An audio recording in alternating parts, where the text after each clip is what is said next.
We're in the motoring village now, as you can see. A few motorbikes here, there's some stands, and we've got the Bonhams auctioneers stand here. And we're going to talk to Ben from Bonhams. Hi, Ben. Hey, how you doing? Not bad, thank you. And you? Yeah, lovely. What a fantastic day. The sun has come out. Yeah, thankfully, yes. Bonhams auctioneers. You're not holding an auction here today, so why are you here today? Well, we're here to show people a few bikes that we've got in our next sale. Hopefully we'll consign a few bikes off the back of being here today, which is always nice.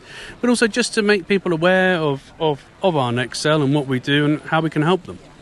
Fantastic. And is the next sale coming up soon? Stafford, the Stafford show, everyone calls it, 15th and 16th of October. And it's the biggie. We'll have somewhere in the region of 200 to 250 motorcycles on offer, and everything from early pioneer bikes right up to modern superbikes and everything in between. Well, I should be able to get something there then. Absolutely. What have we got on the stand today? Some of these bikes are for sale, I take it, at that event? So I've bought a couple of bikes along which I thought were pertinent to Brooklands. We've got the Jap Martin here. Now, these are both Speedway bikes that we've brought today, part of a collection that belonged to the late Richard Forshaw, which has been on display at the Haynes Motor Museum for the last 25 years. These have just been consigned, so...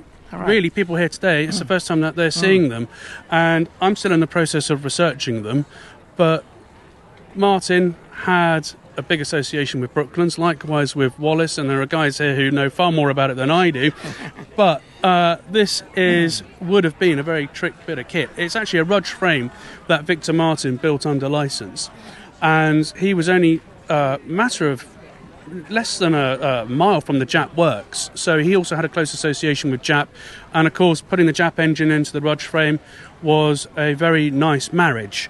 The bike itself was under a staircase from 1935 until the point that Richard Forshaw discovered it, and he hasn't touched it. I mean, the beautiful thing about this motorcycle is it still has the its originality original, on it, isn't it? right down to its Avon dirt track tyres. It is just fantastic. It's exactly how you want to find it. And I don't know about you, but I love a barn find. It's great. He did exactly the right thing, not touching it, not restoring it. But the thing about Richard Forshaw is that he was also an extremely skilled engineer. And the bike that we have over there is an example of a machine that he restored. And this is a 25-year-old restoration. Oh, it still looks great. And it's fantastic. I mean, it's a real testament to the man. Everything was done sympathetically. Everything was done subtly. Nothing is so shiny that you have to wear a pair of sunglasses to look at it. You don't need gloves to touch it. No, exactly. And this is quite unusual. It's a Blackburn engine. There was quite a famous hub centre steered Wallace that came round the track here, which is still in existence. Actually belonged to Richard's brother Roger. We also have a Jap engine version of this. And it's just such a pretty motorcycle. There's something about a stripped back bike, something which I find attractive. Yep, built for a purpose. Absolutely. Going around the Speedway track. Yeah. It's great. It's a real privilege to be selling the collection. There are 31 bikes in it altogether. And there shall be more coming out in the very near future. Yeah. What I've got to do in the meantime is wade through the files and piles of paperwork that Richard accumulated. I mean, it's quite extraordinary the level of detail that he went into when putting this collection together. And part of my job isn't just looking at the pieces of metal, but it's also looking at the history files. Looking at the pieces of paper and the documentation relating to them. Yeah.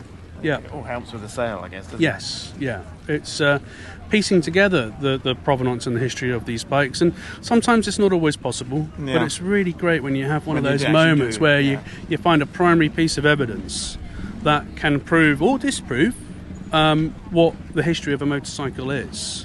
And it's so important, especially when it's very easy to put an attribution on a bike and for it to go unchallenged. Again, part of my job and part of what we do as Bonhams is to make sure that what we are selling is genuine, what it purports to be. Yeah, you have the provenance with that. Yep. Okay, so they're the Speedway bikes, and we've got something else on the corner here. I really don't know what this is. Well, it is a bike that we have sold previously. It's a bit like the Blue Peter saying, here's one I made earlier, but it's not exactly, because when we sold it, it was actually in Bonneville, Bonneville guys. It was used for record breaking at the Salt Flats by Eric Patterson, who's a familiar and regular face here. We sold it as he last raced it. The bike itself was originally one of 5, I believe, Viscounts that were built, one of 2 that are still known to exist, and the gentleman that bought it has restored it back to its original 1958-1959 configuration, and he's done a very, very nice job of it as well. As it happens, Eric still had a lot of the original parts for the bike. You could use those. And Rob Dean, who's overseen the restoration, has been able to reinstall pretty much everything. I mean, to the point where, with the bits that he's got left over, he's going to recreate the land speed record bike that Eric used. So it's almost like 2 for 1, but not quite, because got a Vincent engine. Yep. So Black Shadow engine. Yep. Highly tuned. I don't need to tell you guys about the Black Shadow. It's a legend in its own right. But also equally legendary, the Norton Featherbed frame, which is a beautiful handling frame and a fantastic pairing. And of course, very early.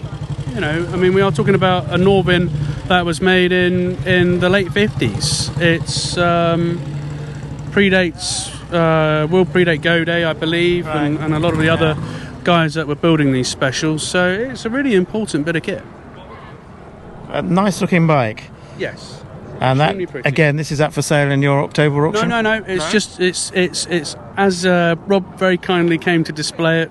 I don't believe he's selling it. But, a demonstration bike, then. If he wants to put it into the auction, he'd be more than welcome. I think he wants to keep it, having spent all that time and money and effort restoring it. Probably not. But you know, if anyone has a similar bike, I'd be very happy to have a conversation with them about it. They look nice on the stand today. Have you had much interest with other people coming in? Oh yeah, it's great. Yeah. It's great. Actually, it's been a little bit like a reunion. It's just great to see people and catch up with people again. Yeah. I feel that there's a definite need for events like this, and I've had a great time so far. It's just over halfway through the day. Yeah. I haven't stopped, and I'm sure it's going to be like that for the rest of today as well. Oh, let's hope so. Well, enjoy the rest of your day for you. Thank you very much. Thank you.